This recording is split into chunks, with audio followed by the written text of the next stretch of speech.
পশ্চিমবঙ্গেও নানা আয়োজনে উদযাপন করা হয় বাংলা নববর্ষ 1426। বাংলাদেশে গতকাল উদযাপিত হলেও প্রতিবেশী ভারতের বাঙালিরা নতুন এই বছরটিকে স্বাগত জানাচ্ছেন আজ।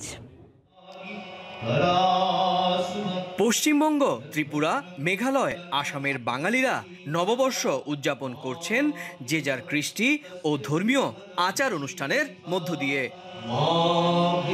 এদিন পশ্চিমবঙ্গের শান্তিনিকেতনে বর্ষবরণ শুরু হয় কবিকে প্রণতি জানিয়ে। বিশ্বভারতী বিশ্ববিদ্যালয়ের অম্রকাননে ছাত্রছাত্রীরা সমবেত হয়ে সঙ্গীত পরিবেশন করেন। শান্তিনিকেতনের ভাষায় আমরা এটাকে নববর্ষ বলি না, এটাকে আমরা বলি বর্ষবরণ, যেটা আমি কবিগুরু শুরু করেছিলেন 1902 সাল থেকে। সেই তখন থেকে বর্ষবরণ আমরা পালন করে আসছি। এর পালনের একটাই অর্থ, মানুষজন আসুন, আমরা একসঙ্গে কথাবার্তা বলি, একসঙ্গে থাকি এবং নতুন বর্ষ ভালোভাবে পালন করার জন্য, ভালোভাবে কাজ করার জন্য একটা অঙ্গীকার নিই আমরা। নতুন বছরকে স্বাগত জানাতে প্রতিবারের মতো এবারও দক্ষিণ কলকাতার যাদবপুর বাসস্ট্যান্ড থেকে মঙ্গল শোভাযাত্রা বের হয়।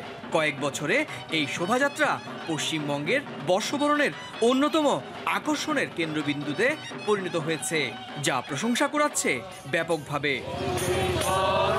চলতি বছরও এর ব্যতিক্রম হয়নি। শোভাযাত্রাটি প্রায় 3 কিলোমিটার পথ প্রদক্ষিণ করে যাদবপুর ব্রিজের সামনে গিয়ে শেষ হয়। এতে বাঘ, সিংহ সহ নানা অবয়বের বাহারি মুখোশ নিয়ে অংশ নিতে দেখা যায় নানা বয়সী মানুষকে। বাংলা নববর্ষ প্রত্যেকটা বাঙালির, তিনি যে ধর্মের মানুষই হন না কেন, এই উৎসব সবার জন্য। তো এই বার্তাটাই আমরা দিতে চাচ্ছি যে মানুষ মানে সবার উপরে মানুষ সত্য, তাহার উপরে নাই। এছাড়াও কলকাতা, উত্তর ও দক্ষিণ 24 পরগনার বেশ কিছু এলাকায় নানা আয়োজনের মধ্য দিয়ে বাংলা নববর্ষ উদযাপন হয়েছে। সুব্রত আচার্য, সময় সংবাদ, কলকাতা।